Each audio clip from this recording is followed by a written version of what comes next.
Okay, so 3.6. You guys are going to have a test on 3.4, 3.5, and 3.6 on Friday the 14th.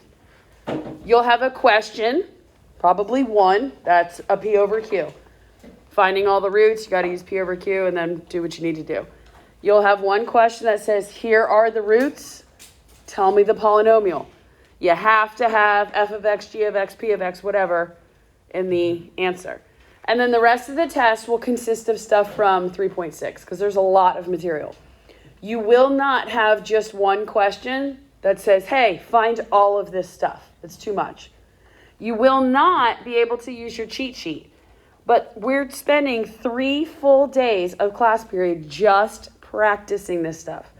So the more we do it, the more you'll be able to get familiar with where to look to find the different things that these questions are asking for. So let's just go through our cheat sheet one more time.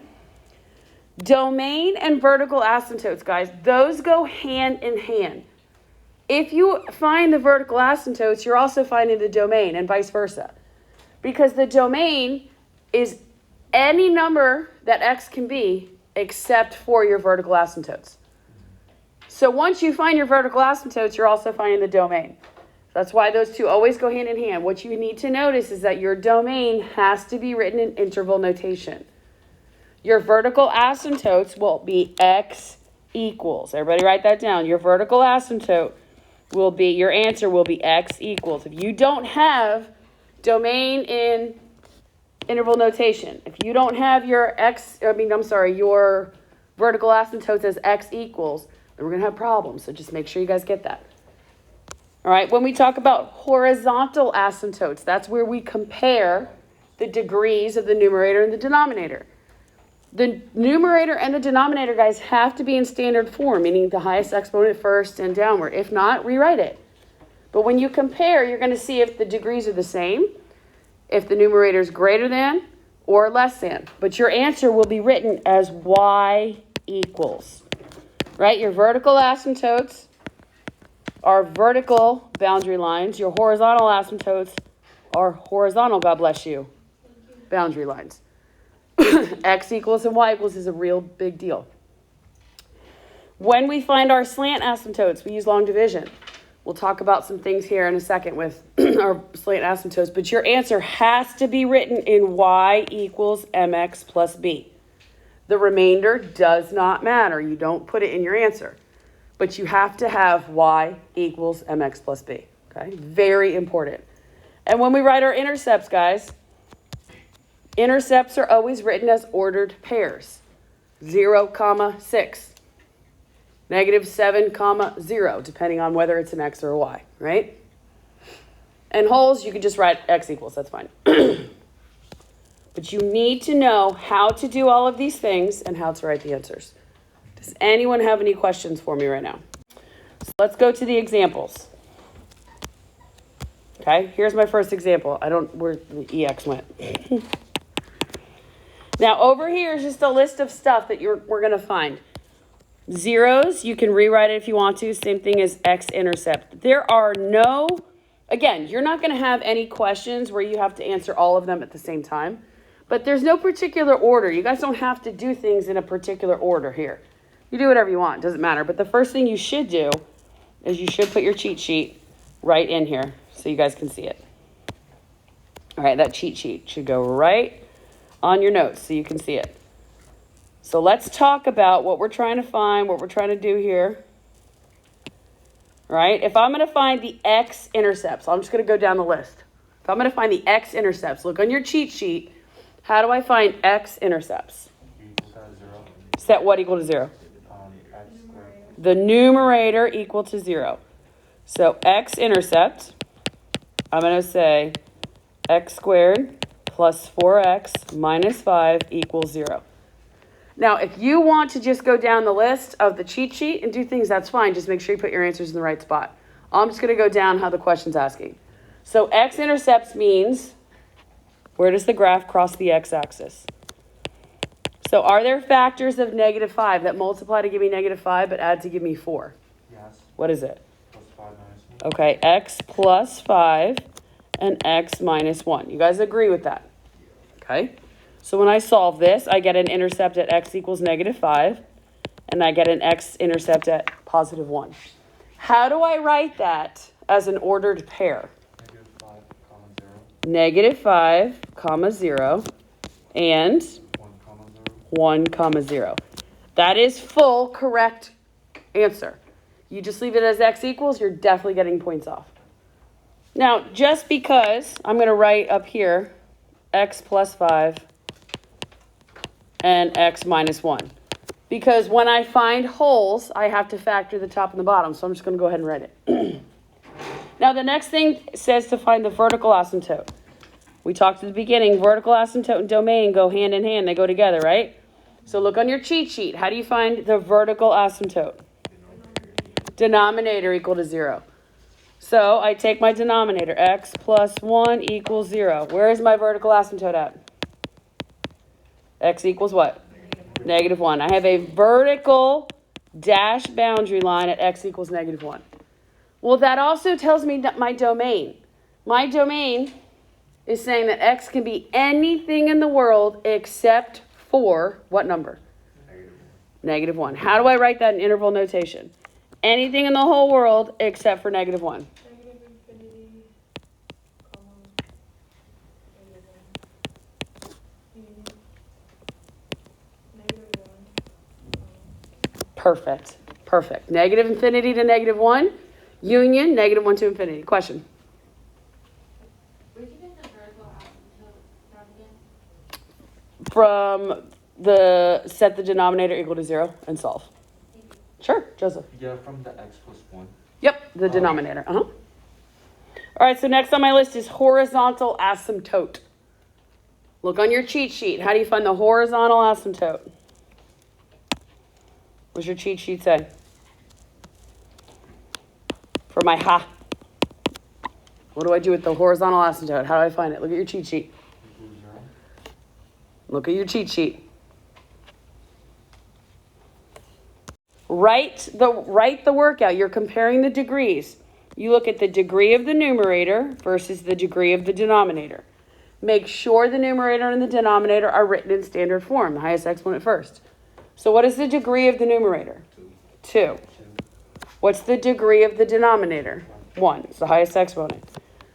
So look at those two numbers. 2 is what than 1? Greater than. So now go back to your cheat sheet. 2 is greater than 1. When the numerator degree is greater than the denominator degree, what is your answer? There's no horizontal asymptote. You either write the word none or you write no horizontal asymptote. How do we show you word for that? Good question. This is a really good way to show work. Just that you understand where you're looking to find the answer none. But guys, you cannot tell me that the horizontal asymptote is 0. In this case, 0 doesn't mean none. 0 is an actual horizontal line. So don't write 0. You okay? All right, holes. How do you find holes? What's your cheat sheet say to do for holes? Factor the numerator and the denominator. Then do what? Set the factors that cross out, meaning ones that are exactly the same on the top and the bottom. Are there any factors on the top and the bottom that are exactly the same that you can cross out? No. So your answer here would be no holes or none. And that's okay. Oh, so if it has that you can't cross out, just no holes? Yep, there's none. That just means, oh, this graph doesn't have any holes. So the answer is none or no holes. There's nothing wrong with that. You factor the numerator and the denominator. So you see the factor of the numerator is x plus 5, x minus 1. Denominator is x plus 1. You can only have holes if there's factors on top and bottom that are exactly the same that cross out. Like x minus If x minus 1 was on top and on the bottom. I'll have an example here in a minute where there's a hole. All right, the next thing on the list, the Y-intercept. Okay, how do you find the Y-intercept? Guys, if you find a Y-intercept, what are you plugging in for x? 0. This is a really easy thing to do. This is how you can show me your work. Watch. If I plug in 0 here, that becomes 0, and this becomes 0, and this becomes 0. Where is the Y-intercept? At y equals negative 5. We write our Y-intercepts as ordered pairs. When you plugged in 0, you got out negative 5. So that's how we write it. When I plugged in 0, I got out negative 5. Good. Wait, why again? Sorry. No, it's okay. Don't apologize. To find the y-intercept, you plug in 0 for x. So right here, I plugged in 0 for x squared, 0 for x in the top, and 0 for x in the bottom. We got just negative 5 over 1. How would you write? And then vertical asymptote. Vertical asymptote, you just write as x equals. The only thing you have to write as ordered pairs are the intercepts, x and y. All right, the last thing, it says the slant asymptote. We call that the SA. How do you find the slant asymptote? Long division. I'm going to show you a little trick here that you can already know at the beginning if you have one or not. Slant asymptote is long division. So this says x squared plus 4x minus 5 divided by x plus 1. This is our slant asymptote. Long division. X goes into x squared. X times what gives me x squared? 1 what? 1x, right? So I'm going to put my x here. So I'll get my subtraction ready before I multiply. What is x times x? X squared, good. What's x times 1? X. Plus x. Now before I subtract, what do I have to do? Distribute. Distribute. So I have 4x minus 1x gives me 3x. Yeah. And I bring down my minus 5. And then we do it all over again, right? Okay, x goes into 3x. Well, x times what gives me 3x? 3. Plus 3. So get your subtraction ready. God bless you. 3 times x is 3x. 3 times 1 is plus 3. Do I have to finish this? If you want to. No, why? There's a remainder. But does the remainder go in my answer? No. No. If you want to go one more step, just distribute to make sure those cancel out, that's fine. But you can stop right there, guys, because your answer for slant asymptote is just y equals mx plus b. The remainder does not matter. So your slant asymptote is y equals x plus 3. You put the remainder, you get it wrong. Yes. Good question. If you put the remainder, are you going to get it wrong? Yes. Because the form of your answer is just the y equals mx plus b. Good question. All right, let's look at the next one. So we're going to talk a little bit about how you can see right away if there's slant asymptotes or not. First thing I'm going to do right here, I'm going to cross this out and put X-Intercept. I'll make sure on the test that I wrote X-Intercept. So let's just go through the list, guys. Try, if you can, without looking at your cheat sheet, but how do you find the X-Intercepts? What equal to 0? Numerator. Okay, so my X-Intercept, I'm going to say x squared plus 5x plus 6 equals 0. Can I factor that? Yes. Okay. Plus 2 and plus 3, agreed. X plus 2, x plus 3. So when I solve this, I get x equals negative 2 and x equals negative 3. Now remember, these are our X-intercepts. We write intercepts as what? Ordered pairs. Great. So my X-intercept is going to be negative 2, 0, and negative 3, 0. We good? Now, I already factored it, so I'm just going to write the factors above the numerator, because how do I find wholes? You have to factor the numerator and the denominator. So I'm going to go ahead and do that, so then I can see. It just makes it easier later. So now we're going to do vertical asymptote and domain, because those two things go hand in hand. They go together. Vertical asymptote and domain. Guys, how do I find the vertical asymptote? What does it say to do? Denominator equal to 0. X squared minus 9 equals 0. Now, some of you are going to look at this one way, some of you another. I like to factor everything. This becomes x plus 3x minus 3, correct? Some of you are going to say, can't I just move the 9 over and take the square root? Yes, you can. But you'll have two answers here. So I have an asymptote at x equals negative 3 and one at x equals positive 3, correct? So my vertical asymptotes are at x equals negative 3 and x equals positive 3.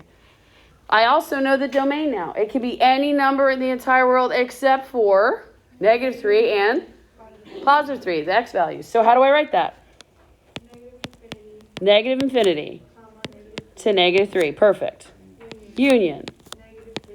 Negative 3 to positive 3. Perfect. And then 2. Absolutely perfect. Good job. Is it always going to be a union? Because there's going to be a little bit of a gap. Horizontal asymptote. My ha. All right, you guys are asking, how can I show work for this? Here's work for my ha. All right, I know it's going to be a y equals, right? Because it's horizontal. We compare the numerator degree to the denominator degree. Numerator to denominator. What is the degree, the highest exponent in the numerator? 2. What is the highest exponent in the denominator? 2. 2 what 2? 2 equals 2. So what is the rule? Check back at your cheat sheet for a horizontal asymptote. When the numerator degree and the denominator degree are the same. Leading coefficient of the numerator over the denominator. Perfect. So it's y equals 1 over 1, which is just what? Y equals 1. Perfect. Good job, guys. Wait, so even if it equals like, In a second, we'll have a different one. so if it's like 4 equals 4, it's gonna be. Correct, because 4 divided by 4 is 1. You saw long division? No, not yet. Oh. I just said the leading coefficient of the numerator was 1, and the leading coefficient of the denominator was 1. So 1 divided by 1 is 1. Anything divided by itself. What about horizontal asymptote? We just did that. Wait, how did you get again? I'm sorry. You compare the degree of the numerator to the degree of the denominator. So the highest degree, the highest exponent is 2. The smallest exponent is 2. I mean, the bottom is 2. So then you look at your little cheat sheet and you say, okay, when the numerator degree is the same as the denominator degree, right here, you take the leading coefficient of the numerator, divide it by the leading coefficient of the denominator. So 1 divided by 1 is just 1. Thank you. Of course. Now, how do you find holes? You look for what? Factors that are the same on top and bottom. Did we already factor the top? Yes. Did we already factor the bottom? Yeah. It was x plus 3 and x minus 3, right? So now you guys are going to find holes. Well, this is how you would show me your work. For a hole, it's any factor that is the exact same on top and bottom. Do you see one? Yes. X plus 3, right? So you cross it out and you say x plus 3 equals 0. Whatever crosses out, you set equal to 0. That will be your hole. So you have a hole, guys, where? At x equals negative 3. Perfect. Move 3 over, it becomes negative. And what happens to the x plus? Nothing. It's still there. So you look what's in your denominator? You look what's in the numerator and the denominator. Whatever is in common, that's where the hole in your graph will appear. So over here, you have a hole at x equals negative 3. Well, I don't understand why you picked denominator. Why didn't you pick the 2, the x plus 2? Because it's not the exact same on the bottom. It has to be whatever the common factor is. Common means they're the same. So do you see how there's an x plus 3 in the numerator and there's an x plus 3 in the denominator? Whatever is the same, you cross it out and you set it equal to 0. Oh, yeah. Sorry. All right, last thing we're going to talk about. No, two things. Okay, Y-intercept. Guys, how do you find the Y-intercept? 0. Plug in 0 for what? Okay. So if I plug in 0 for x, I have 0 here, and this becomes 0, and then this becomes 0. So what am I left with? Yep, 6 over negative 9. Can I simplify that? Yes. To what? Negative 2/3. So when you plugged in 0 for x, what did you get out for y? Negative 2 over 3. That's it. Okay. Moving along, slant asymptote. I'm going to teach you guys a little trick here. You might want to pay attention. How do you find the slant asymptote? Long division. Oh, do you guys love long division? No. So let's look at this. Long division. This says x squared minus 9 into x squared, what, plus 5x plus 6, right? Okay, this is my slant asymptote. Well, first term into first term. X squared times what gives me x squared? 1. Guys, can you write y equals mx plus b if there's no x to write? So is there a slant asymptote here? Nope, there's none. If long division doesn't work, right? It's not that it doesn't work, but this just equals y equals 1. Well, what was y equals 1? That was our horizontal asymptote. But x squared into x squared just gives me 1. It doesn't give me anything with an x. So your answer here would be none. I'll talk about the little trick I'm going to tell you in a second. I want to do the next example, and then we'll look at it. Okay, let's go through this again. You guys are doing a great job. I'm going to find X-Intercepts. How do you find the X-Intercepts again? Numerator equal to 0. X squared minus 4 equals 0. Can I factor that? Yeah. Yep. X plus 2x minus 2. Agreed? So x equals negative 2. X equals positive 2. How do I write intercepts as ordered pairs? Negative 2 comma 0 and 2 comma 0. Doesn't matter where it goes. Meaning if you did 2 first? Yeah. Yeah, no. All right, I'm going to go ahead and just write my factored form up here because I know later I'm going to have to use that, right? So we'll just write it there. So now I'm going to find my vertical asymptote, and vertical asymptote goes hand in hand with domain. Perfect. So my vertical asymptote, where do I look? Denominator. 3x squared minus 15x equals 0. What do you guys have in common there? 5x. Okay, I can take out a 3x, right? So I'd be left with x minus 5. Okay, set each piece equal to 0. 3x equals 0. X minus 5 equals 0. Divide by 3. I get x equals 0. Add 5. And I get x equals 5. So I have two asymptotes, two vertical boundary lines that my function's going to get real close to but not touch. It's going to be at x equals 0 and x equals 5. That means my x in my denominator can be any number except for which two? 0 and 5. So how would I write? I can use any number in the whole entire world except for 0 and 5. Negative infinity to 0, union, 0 to 5, union, 5 to infinity. Perfect. Perfect, perfect, perfect. Good job, guys. You're doing awesome. Let's find our horizontal asymptote. Look at that cheat sheet. How did we find the horizontal asymptote? What are we going to compare? The numerator degree, which is 2, to the denominator degree, which is 2. They're equal. So you're going to have a y equals. What happens when the numerator degree and the denominator degree are the same? Okay, you take the leading coefficient of the numerator over the leading coefficient of the denominator. What is the leading coefficient of the numerator? 1. What is the leading coefficient of the denominator? 3. So where's your horizontal asymptote? At y equals 1/3. That's a fraction. That's all right. 1 over 3.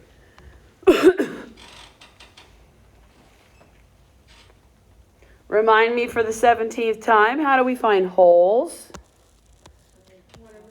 Whatever crosses out. Well, we already factored the top and wrote it down. We already factored the bottom and wrote it down, right? I just didn't write it down over here. Look at the 2 factors on the top and the 2 on the bottom. Is there anything that is exactly the same? No. So what's my answer for holes? None. No holes. None. However you want to write it. Either none or no holes. 0, not acceptable. Have to have either none or no holes. All right, Y-intercept. We write our Y-intercept as an ordered pair. So I'm going to plug in what for x? Okay, watch, guys. Plug in 0 here, 0 here, and 0 here. What am I left with in the numerator? Negative 4 over what? Over 0. What's the answer to that? 0. Nope. Nope. Undefined. What is that, Alan? Undefined. Can you have 0 in the denominator? No. So if it's undefined, what does that mean about the Y-intercepts? There isn't one. None. Good. Cannot have 0 in the denominator. So when it's 0 in the denominator. If the 0 is in the denominator, it's undefined. It means it doesn't touch the y. This would become Do you none. answer that as undefined? No, none. You want to put none. And then the last thing we're going to talk about is our slant asymptote. Remind me again, guys, how do you find the slant asymptote? Long division. So 3x squared, right, minus 15x into x squared minus 4. First term into first term. 3x squared times what gives me x squared?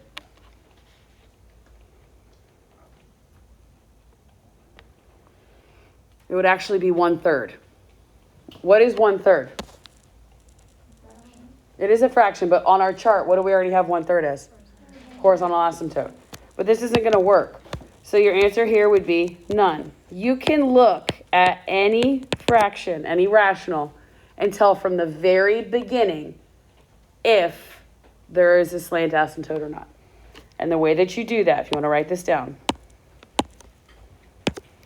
slant asymptote, I'm going to call it SA, okay? Slant asymptote only exists, did I spell that right?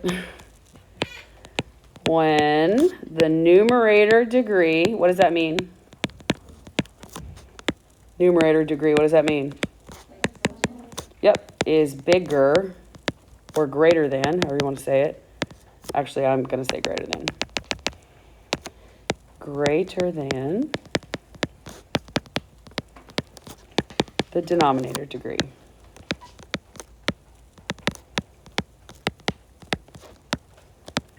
That means the exponent of the numerator has to be bigger than the one of the denominator. So like if it's x cubed over x squared, you can say x squared goes into x cubed x times. But if they're the same, if the degrees are the same, there's no slant asymptote. And if the degree on the bottom is bigger than the top, then it'd be none because you can't do the division. So your slant asymptote will only exist when the numerator degree is bigger than the denominator. You can look at that right at the beginning and say, oh, there isn't one. You can just write none. You don't have to tell me why or anything like that. One thing you guys might notice, some of you may not, but you might notice here that one, like the hole here is the same as one of the vertical asymptotes. There's nothing you have to do with that right now. When we were graphing, it would change the domain a little bit and that sort of thing, but we're not doing that now, so don't worry about it. I just didn't, somebody last period was like, oh, it's the same. Just don't even worry about that right now. I was just pointing it out. Don't be concerned. How do we feel? We okay? All right, so you guys are going to start your 3.1 now. I'll look at it with you. If you guys have any questions, you can work with each other. It's fine. And then tomorrow we'll go over it in class. We'll start with the next one, just to keep our practicing going. And I'll upload this now.